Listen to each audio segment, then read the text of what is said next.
Olá, meus amigos, um dia de muita paz para todos nós, e é sempre um motivo de muita alegria estarmos reunidos em nome do nosso Senhor Jesus para estudarmos a obra espírita. Hoje, exatamente 11 de outubro de 2021, e nós vamos estudar o livro dos Espíritos. Estamos no livro 1, capítulo 3, intitulado Criação. Fizemos o nosso último estudo até a questão 58, o comentário do professor Allan Kardec. Hoje nós iremos adentrar no item 59, considerações e concordâncias bíblicas referentes à criação.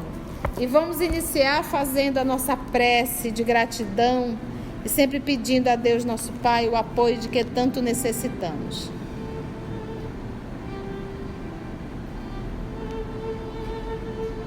E assim, divino amigo,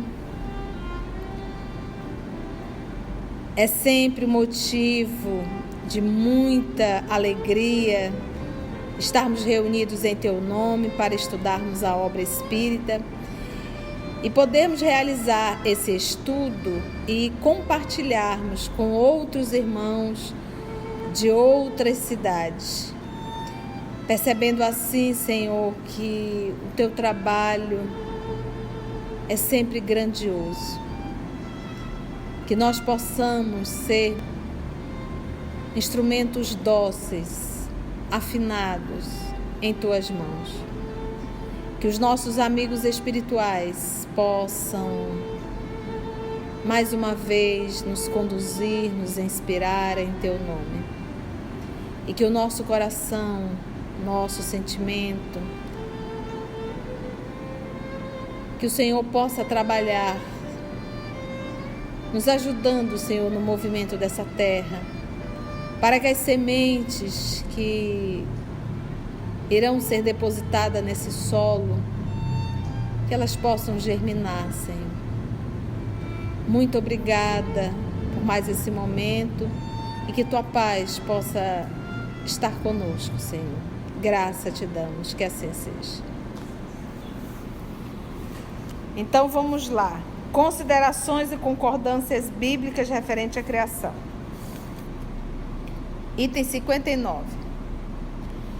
Os povos formaram ideias muito divergentes sobre a criação, de acordo com as luzes que possuíam.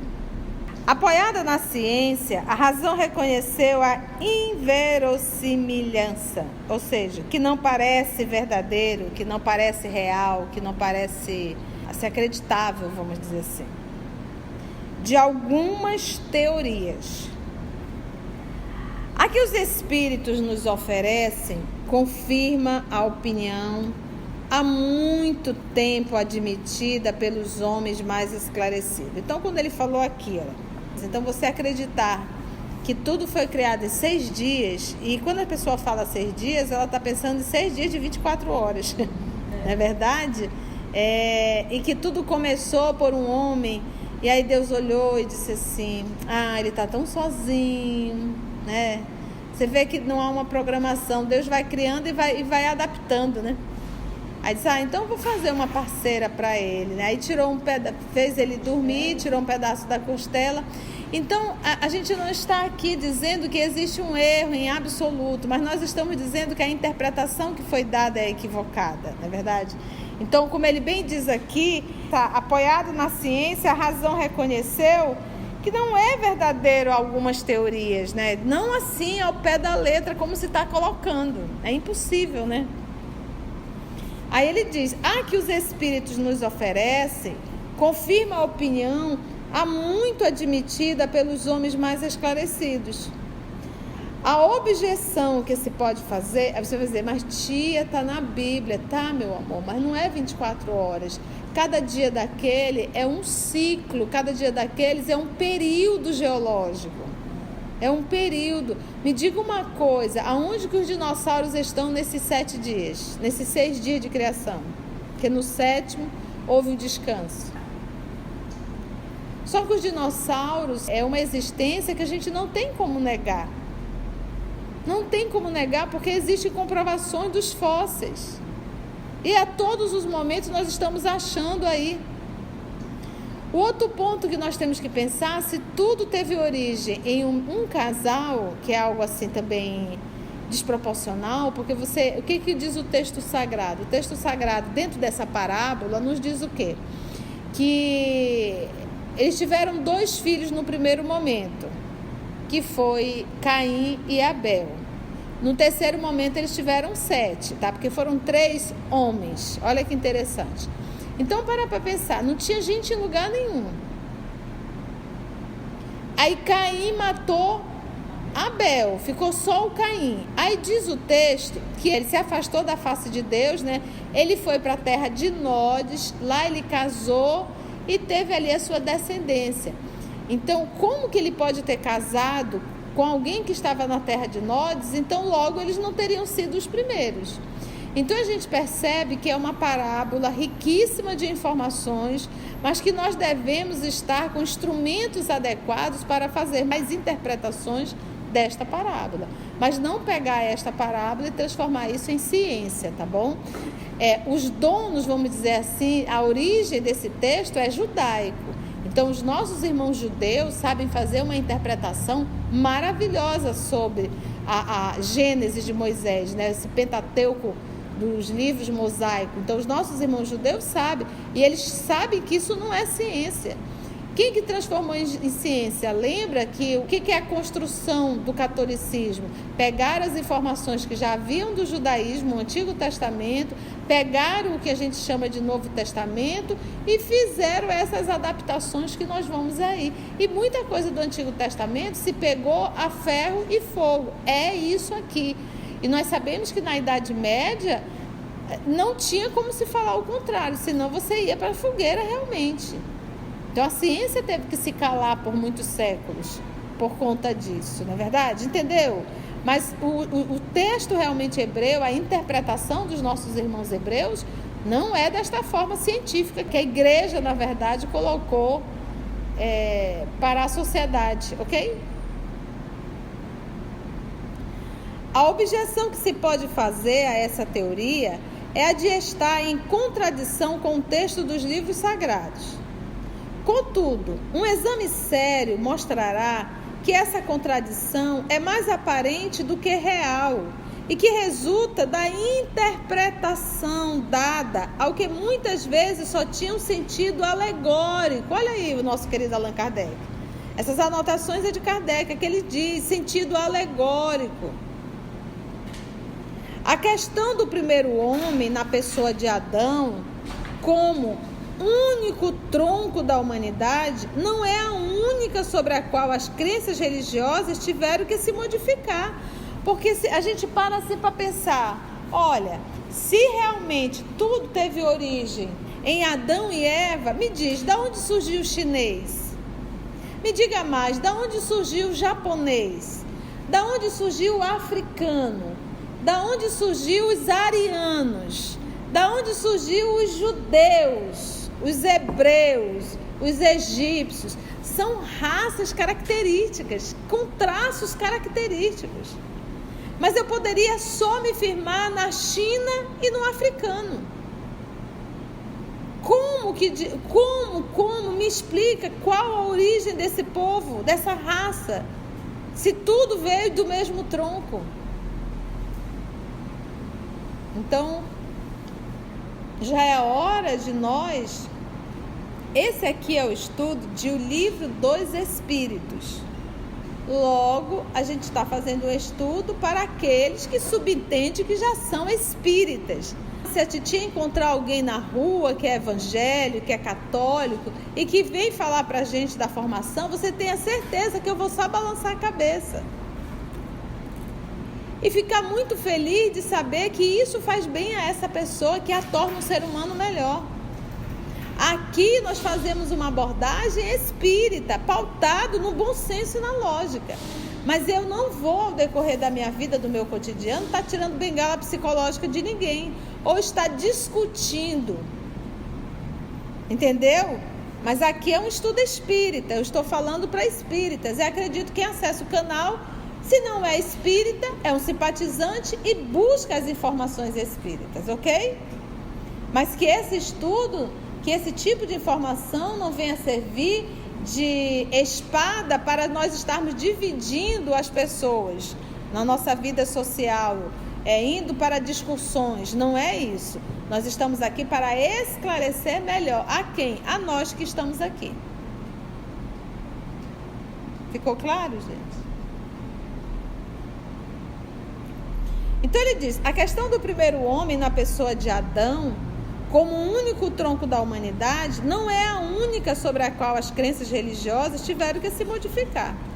O movimento da Terra apareceu em determinada época de tal modo em oposição ao texto sagrado, que não houve gênero de perseguição a que essa teoria não tivesse servido de pretexto.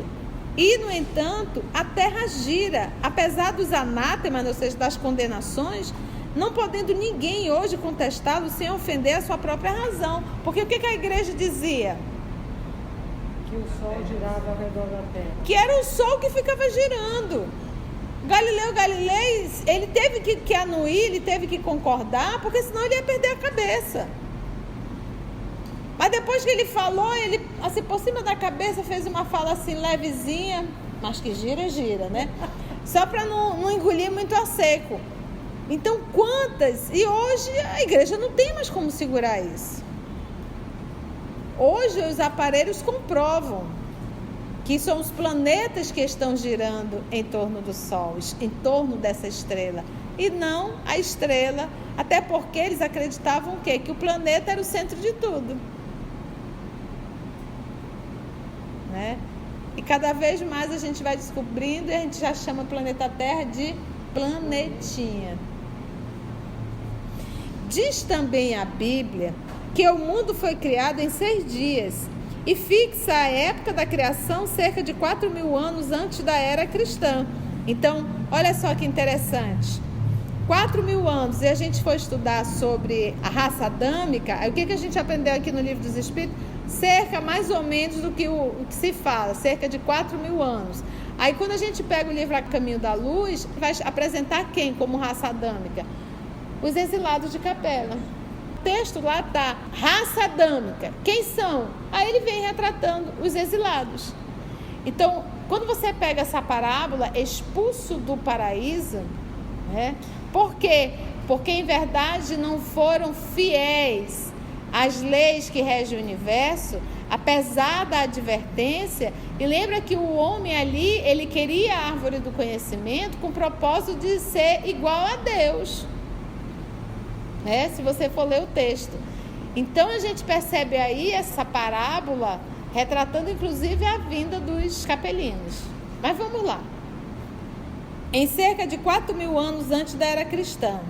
Antes disso, a Terra não existia, pegando o texto da Bíblia. Foi tirado do nada. O texto é formal. E eis que a ciência positiva, a ciência inexorável, vem provar o contrário. A formação do globo está escrita em caracteres indeléveis no mundo fóssil. Porque fósseis que são achados contam a história. Ainda tem mais, e está provado que os 6 dias da criação indicam outros tantos períodos, cada um, talvez, de muitas centenas de milhares de anos. Até mesmo, gente, a história geológica mesmo, quando você vai estudar, a partir da geologia, você vai ver as camadas, cada camada contando o seu período e a sua história. Com os seus fósseis, com os seus objetos, com tudo.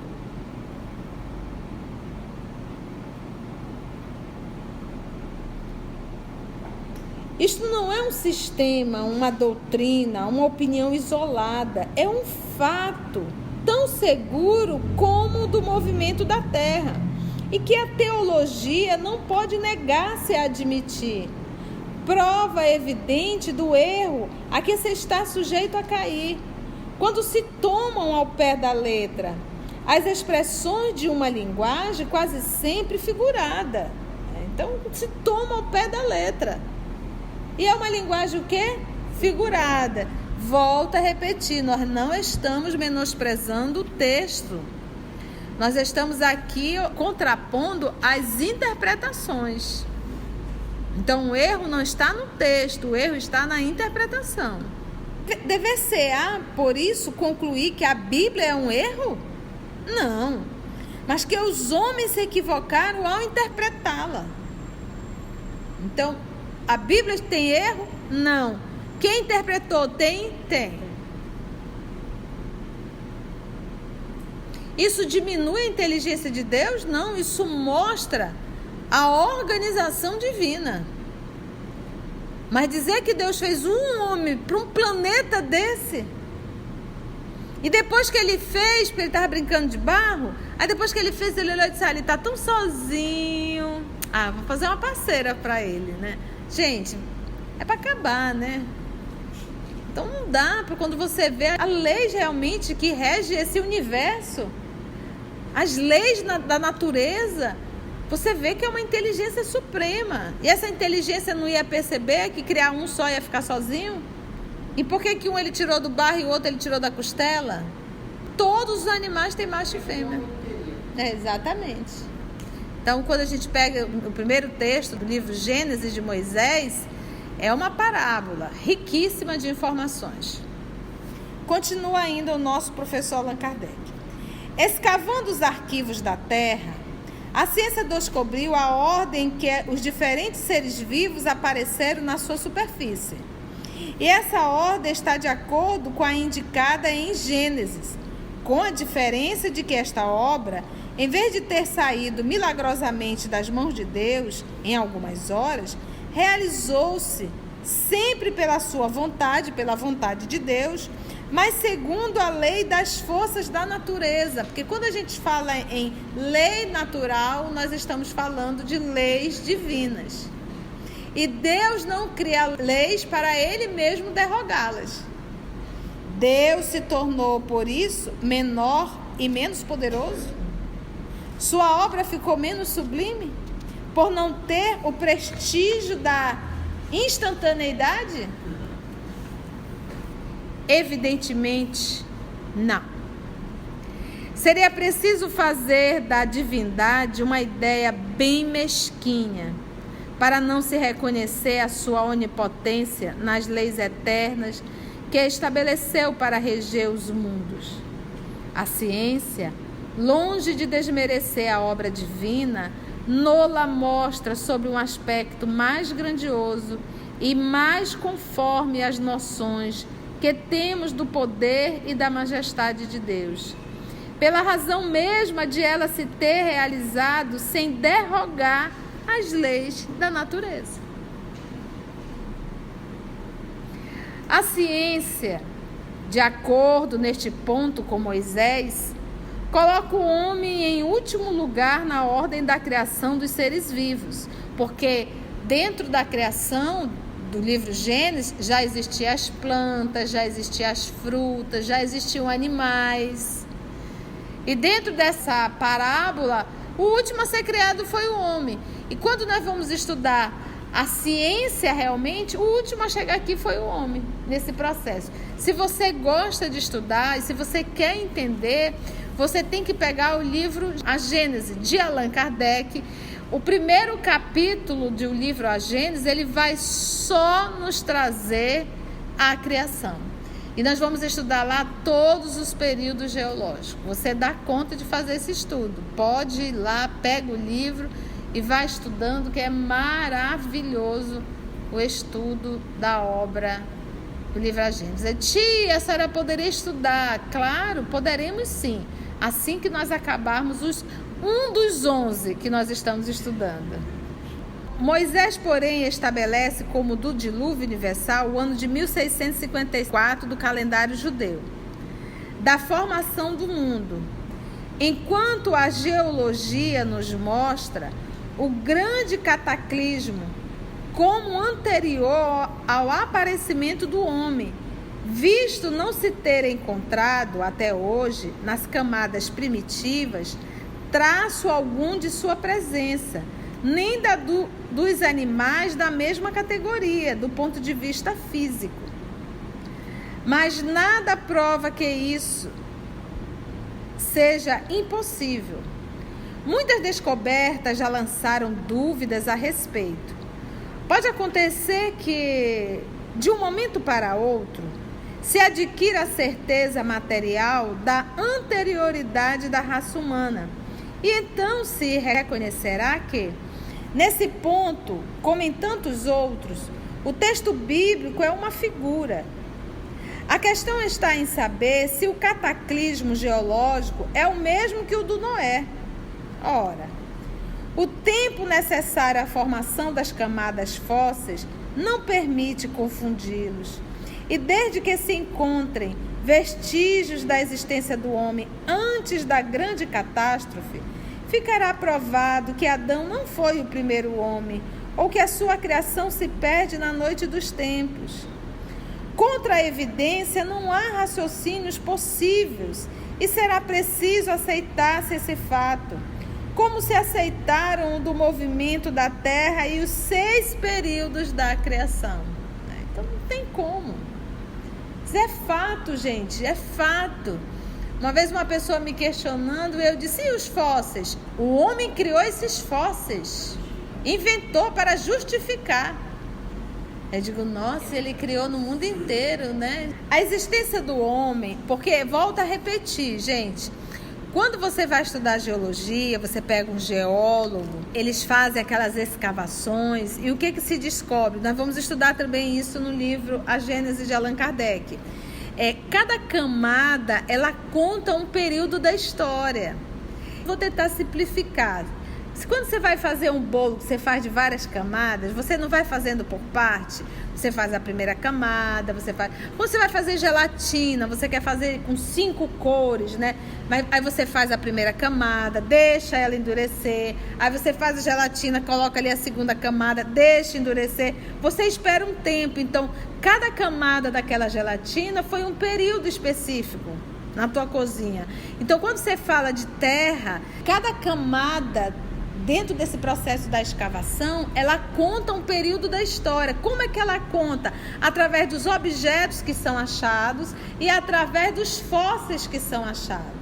Então, o dinossauro não é uma crença, é uma realidade. Nós descobrimos fósseis dos dinossauros em vários lugares, em várias partes do mundo. Aqui no Presidente Figueiredo.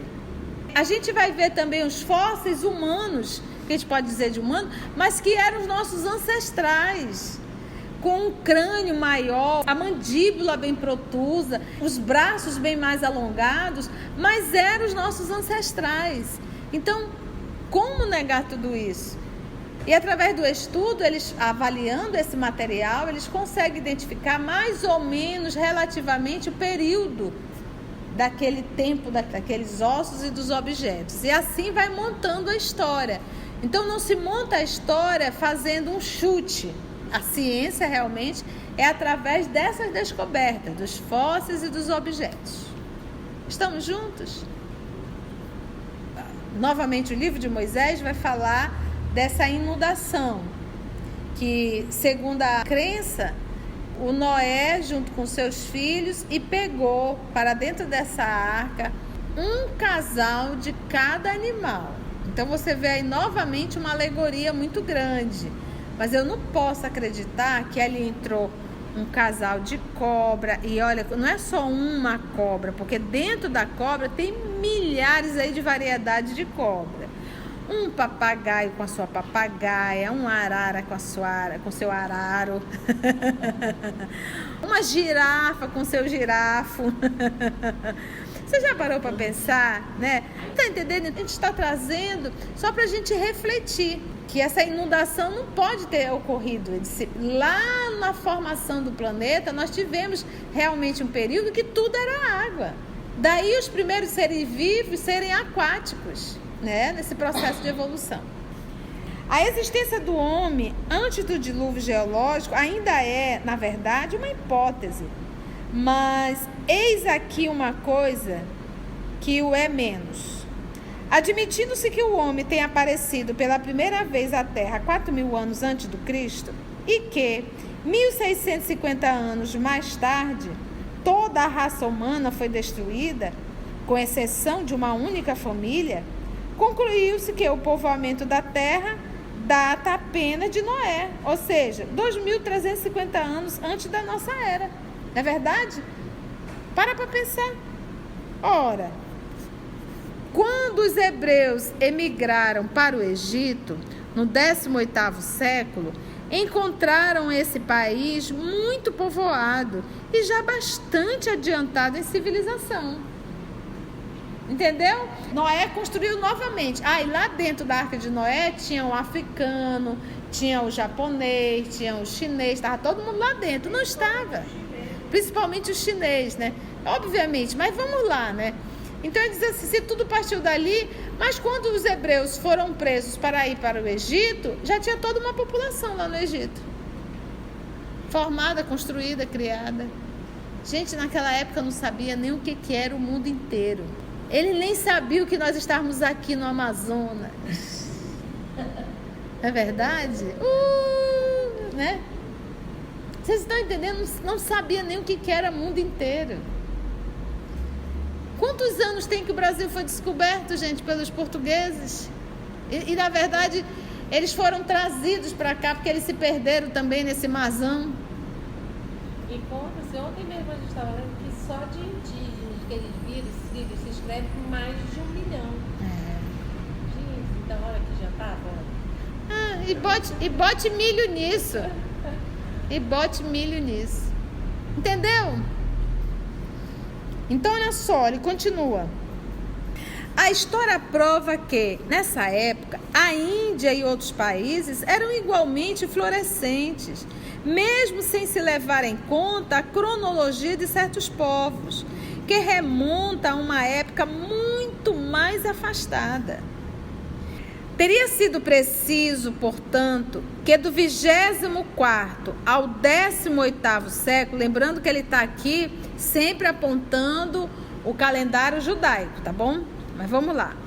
O 8º século, isto é, que num espaço de 600 anos, não somente a posteridade de um único homem tivesse podido povoar todas as imensas regiões, então... Meus amigos e irmãos que estão acompanhando pelo canal do EOS, tem algumas edições que vai estar escrito assim, então conhecidas, mas não eram conhecidas, elas eram desconhecidas. Então os livros mais antigos, a palavra vai estar certa, vai estar desconhecidas. Nessas atuais agora está conhecidas. Então você faz um corte aí no conhecidas, apaga e coloque desconhecidas, tá bom? Então vamos voltar aqui.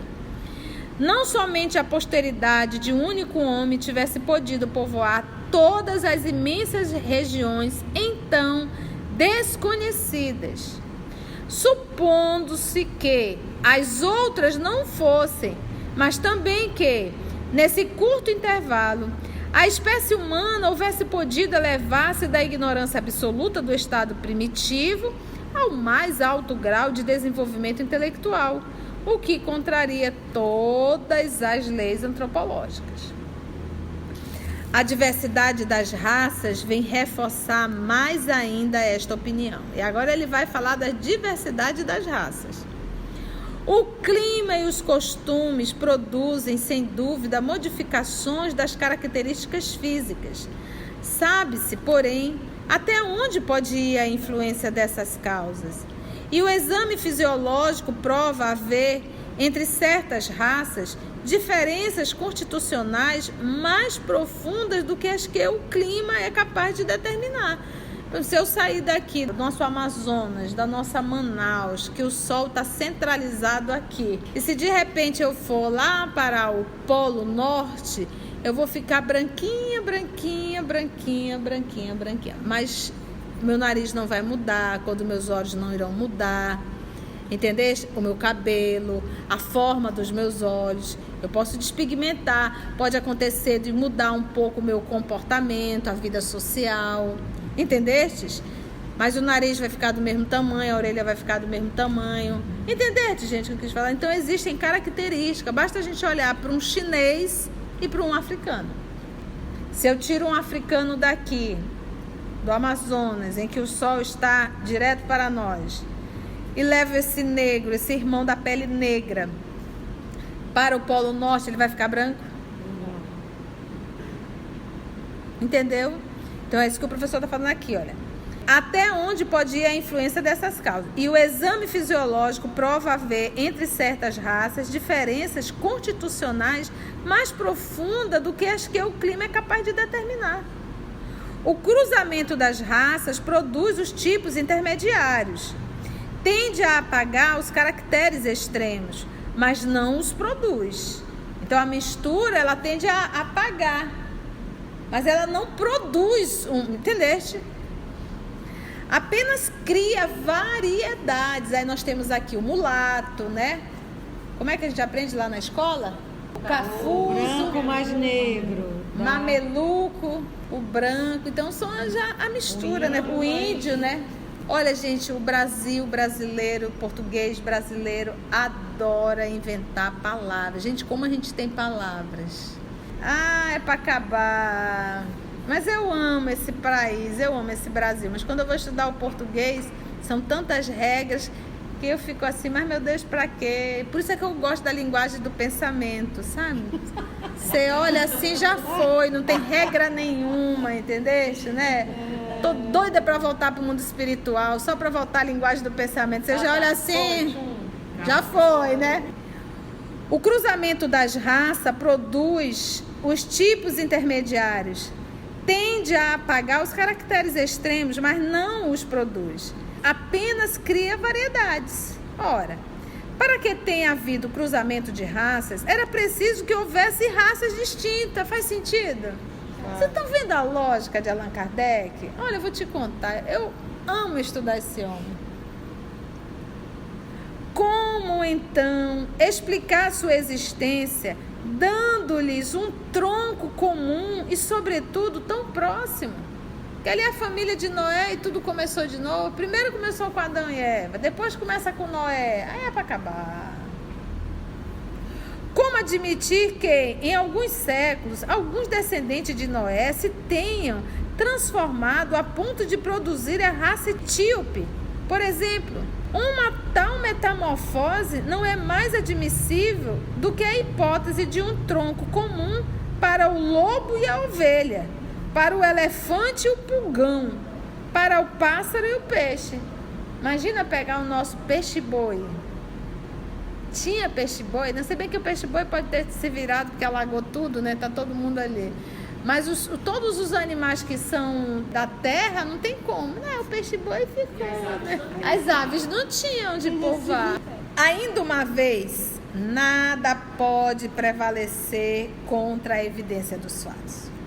Tudo se explica ao contrário, admitindo-se que a existência do homem é anterior à época que ele é vulgarmente assinalada, que diversas são as origens, que Adão, vivendo há 6.000 anos, tenha povoado uma região ainda desabitada, que o dilúvio de Noé foi uma catástrofe parcial, confundida com um cataclismo geológico, levando-se em conta, finalmente, a forma alegórica peculiar ao estilo oriental, a qual se encontra nos livros sagrados de todos os povos, porque se você for estudar também na cultura dos hindus, você vai se deparar com uma história muito parecida, entendeu?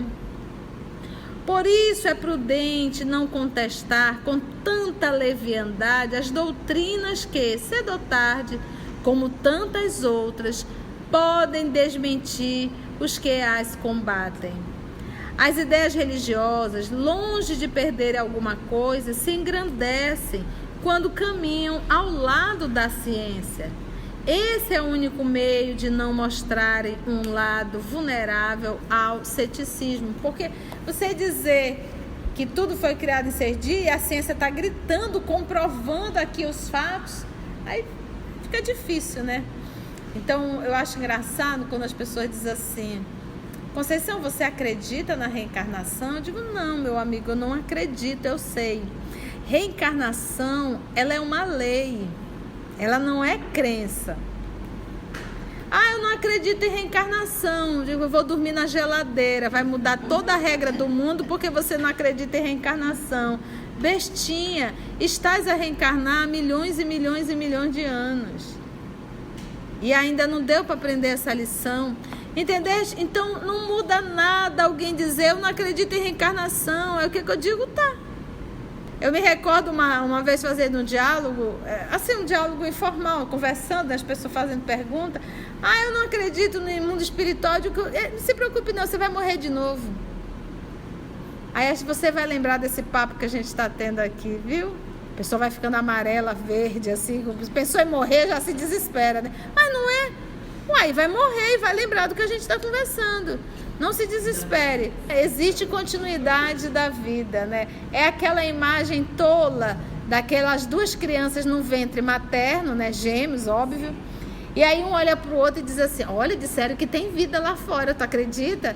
Ai, será? Acho que eu não acredito não. Porque se limitando ali a vida no ventre, acha que tudo se resume ao ventre, né? Gente, foi bom? Então agradecemos a Deus, nosso Pai, a espiritualidade amiga, e até o nosso próximo encontro, se Deus assim nos permitir.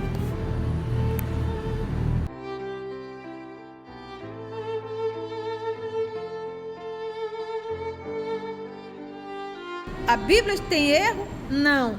Quem interpretou? Tem? Isso diminui a inteligência de Deus? Não, isso mostra a organização divina. Mas dizer que Deus fez um homem para um planeta desse, e depois que ele fez, porque ele estava brincando de barro, aí depois que ele fez, ele olhou e disse, ele está tão sozinho. Vou fazer uma parceira para ele, né? Gente, é para acabar, né? Você vê que é uma inteligência suprema. E essa inteligência não ia perceber que criar um só ia ficar sozinho? E por que um ele tirou do barro e o outro ele tirou da costela? Então, quando a gente pega o primeiro texto do livro Gênesis de Moisés, é uma parábola riquíssima de informações. Quando a gente fala em lei natural, nós estamos falando de leis divinas. E Deus não cria leis para Ele mesmo derrogá-las. Se você gosta de estudar e se você quer entender, você tem que pegar o livro A Gênese, de Allan Kardec. O primeiro capítulo, ele vai só nos trazer a criação. E nós vamos estudar lá todos os períodos geológicos. Você dá conta de fazer esse estudo. Novamente, o livro de Moisés vai falar dessa inundação, que, segundo a crença, o Noé, junto com seus filhos, e pegou para dentro dessa arca um casal de cada animal. Então você vê aí novamente uma alegoria muito grande. Você já parou para pensar, né? Tá entendendo? A gente está trazendo só para a gente refletir que essa inundação não pode ter ocorrido. Lá na formação do planeta, nós tivemos realmente um período que tudo era água. Para que tenha havido cruzamento de raças, era preciso que houvesse raças distintas. Faz sentido? Estão vendo a lógica de Allan Kardec? Olha, eu vou te contar. Eu amo estudar esse homem. Porque ali é a família de Noé e tudo começou de novo. Primeiro começou com Adão e Eva, depois começa com Noé. Aí é para acabar. Você dizer que tudo foi criado em 6 dias e a ciência está gritando, comprovando aqui os fatos, aí fica difícil, né? Então, eu acho engraçado quando as pessoas dizem assim, Conceição, você acredita na reencarnação? Eu digo, não, meu amigo, eu não acredito, eu sei. Reencarnação, ela é uma lei, ela não é crença. Eu não acredito em reencarnação. Eu digo, eu vou dormir na geladeira, vai mudar toda a regra do mundo porque você não acredita em reencarnação. Bestinha, estás a reencarnar milhões e milhões e milhões de anos. E ainda não deu para aprender essa lição. Estamos juntos?